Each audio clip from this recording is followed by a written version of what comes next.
Hi everyone, my name is Shukra. I'm just a simple bonsai hobbyist. In this video I will introduce you to my Loquat and we will start a bonsai with it. This is how it's looking like.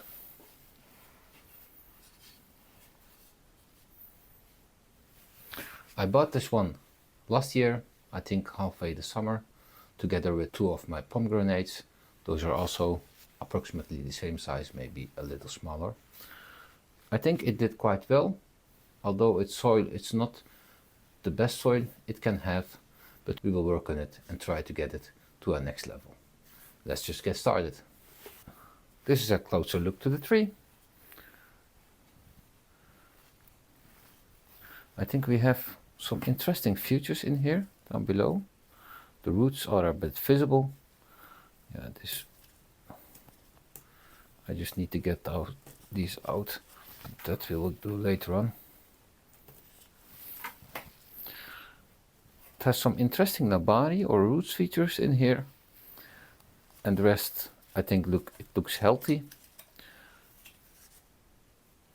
Looking at the shape, I think it's best to keep, for now, just to keep the right one and remove the left one. We will first look at the roots and then we will decide. And something ate this. I don't know what exactly, but something is going on. Let's first take out the weeds. There is one here, a little bit more. Now we can take it out of the pot. I'm very curious what it did. I need a bit help. Let's see.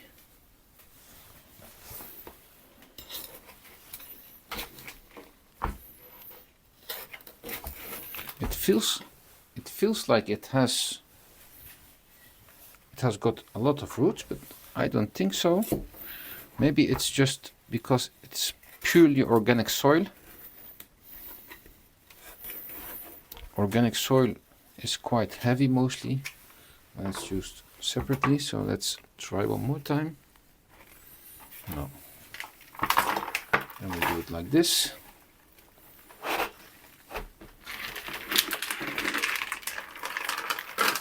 Oh my god. Oh my god. That I didn't expect. Just in a half season. Look at that. Impressive, to be honest.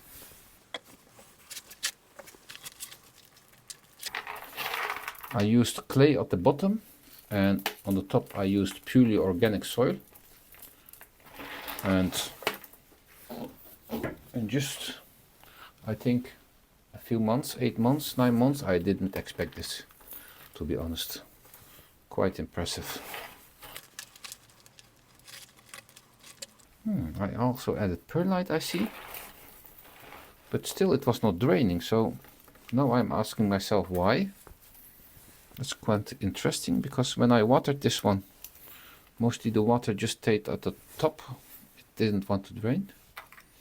And that was already from the beginning.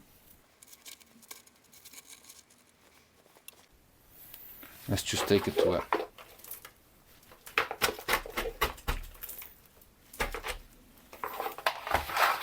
clean one.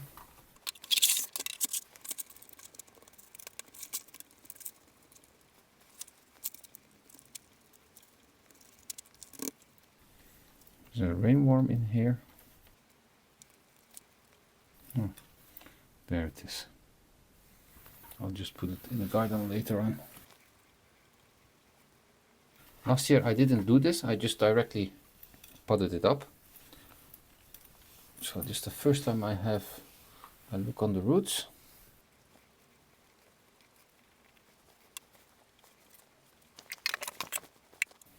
Oh, another rainworm.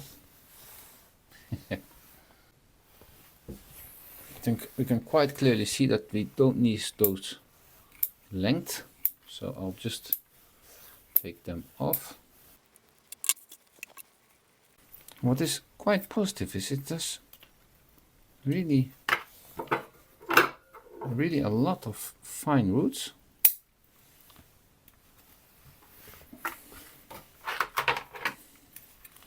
Let's just see if they are also all radial. I think they are. Yeah, I think I just leave the roots like this. They're quite fine. I'll just cut the ones which are grown down.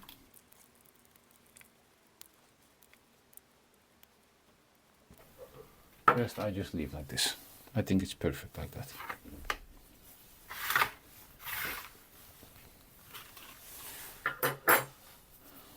You need to put this one up, but I'm really asking myself now, like,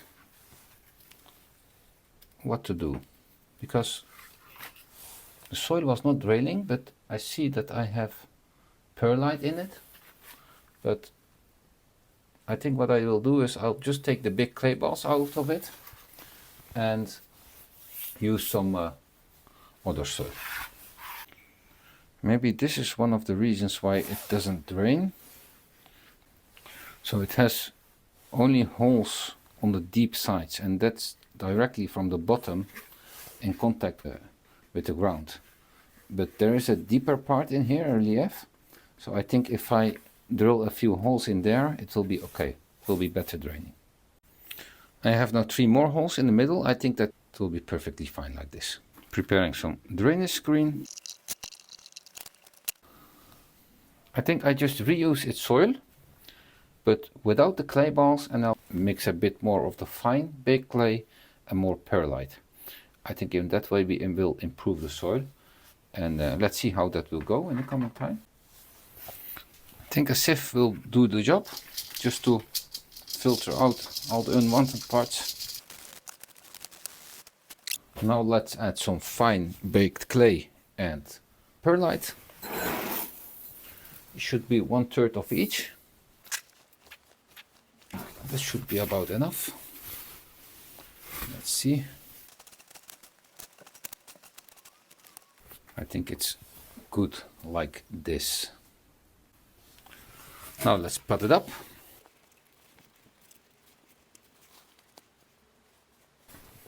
I'll just place temporarily 2 rocks over there, just to give the plant a bit stability. This will be just temporarily because the soil is quite gritty and loose, so the plant needs a bit stability. Later on I'll remove that. I think if we here look on the top and the bottom, I think on the bottom that little branch there we don't need, so I'll just take that one off. Just a small one. And if we look in here in the structure, I think we can remove the left branch because the right one really comes out and then goes to that side, so I think that's quite nice. So the left one we can remove. So that was a hard cut.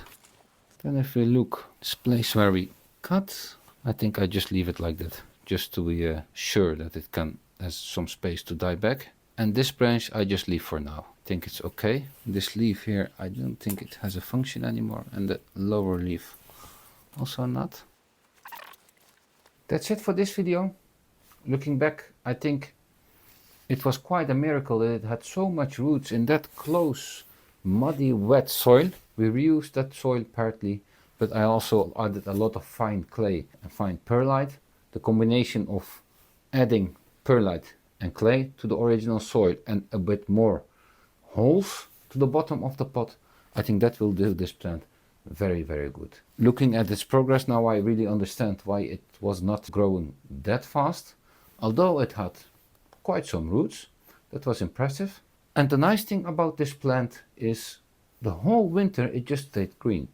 I think that was very, very lovely. The pot was buried, that's why it's so dirty, and I promise I'll clean that up. Sorry for that. But for now, I'll fertilize it, water it, and place it back in my garden. Thanks for watching. See you on the next video. Bye bye.